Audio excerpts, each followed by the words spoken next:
Here's a demo of CTFGuide. Here's our homepage. I'm going to go ahead and log in here.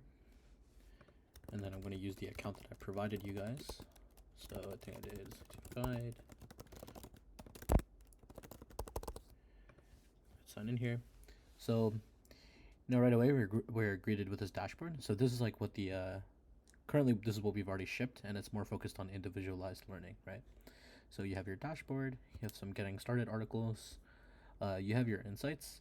This is something we're still we had it working at some point. We're still, I think it went down, but the idea is as they solve challenges, we can give insights in terms of where they are the strongest and where they are the weakest. Here we have the site feed. This kind of just tells them, you know, updates that are going on the website. As you can see here, we went through quite a bit of a design change. And then we also have recommendations based off challenges they've already solved. So here, and this is like a challenge that's popular on CTFGuide, so it's recommending that. And then there's also like a suggested for you. And then you're gonna have your profile here. So the idea is in the future, we want to have students be able to kind of, just individual learners, kind of share their profiles. So you would set your bio here. You can earn badges on the website, and then you could also share your statistics. And then the idea is we want to bring that whole social element, so we want to bring in links like friends, friend requests, and all the good social stuff. You can like challenges, and then you have a dedicated page for badges again. So here we have the learn view. There's some learning modules here. Let's actually go ahead. So we have like different content types here. So here we have an article that I wrote. We have some custom made graphics, and then they can kind of work through this. We have videos that we've also made in-house, and then right underneath you have an interactive terminal, and they can kind of follow along with the video. So we can actually go ahead and enter this credentials here, and we have actually a full Linux terminal right here, right from their browser, right? So the student can just watch the video and work here. We also have another view. So this is kind of like what we call labs. This is currently using our legacy system, so there's no features like automatic completion detection. But I could go ahead, same system, log in here. So I just followed the instructions, ls, mk, enter the commands. I can proceed. You have the using our terminal. We have graphics that are very similar to what they would see on the operating system. So yeah. And then after you're done, it's just a little nice work. And they can mark it as done or exit the lab. So yeah. Then practice. You can kind of sort by difficulty. So these challenges are all community uploaded. You'll notice that some people are verified. These are creators that they're also kind of part of the development team in a way that they give us a lot of feedback in terms of what features we should focus on. So you can have there's different categories you see, different users uploading challenges.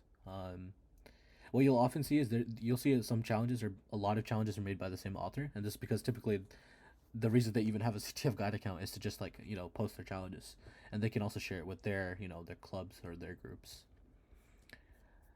If we look at a challenge, right? So let me reload this page here real quick. So again, that interactive terminal shows up again. They can use the same credentials to log in, and then ideally the goal of this is they have to solve the challenge. But to solve the challenge, they need to use various cybersecurity techniques to obtain a special string. And then once they find that special string, they can enter it here, submit the flag, and then they earn some points. And understandably, there are going to be some people who get stuck with this. So challenge creators can set hints. In this case, they haven't set any hints, but to show you a case where they have, I think let's try out this one. Binbit usually has hints on it. Yeah, so here's saying tools like CyberChef are a great way to decode strings. And then also they kind of they have a point penalty as they keep on using hints. You can like challenges, you can leave comments, and so on.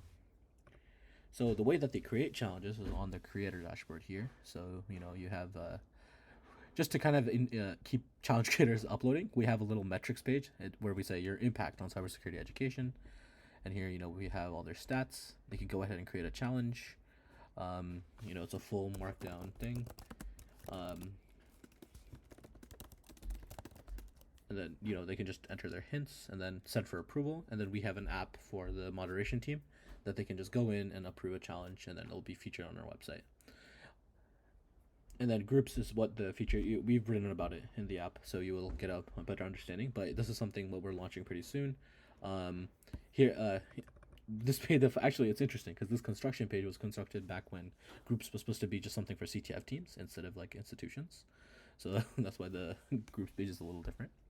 And then live is kind of like a Kahoots. It's like essentially these challenges here, but it's in like a, if you're familiar with edtech tools like Kahoot, it's like kind of like a trivia multiplayer game thing, and it's exactly that but for CTF. So yeah, that's kind of the demo of what we have now. There's a lot of stuff that we're working on that isn't quite ready yet to show you guys, but yeah.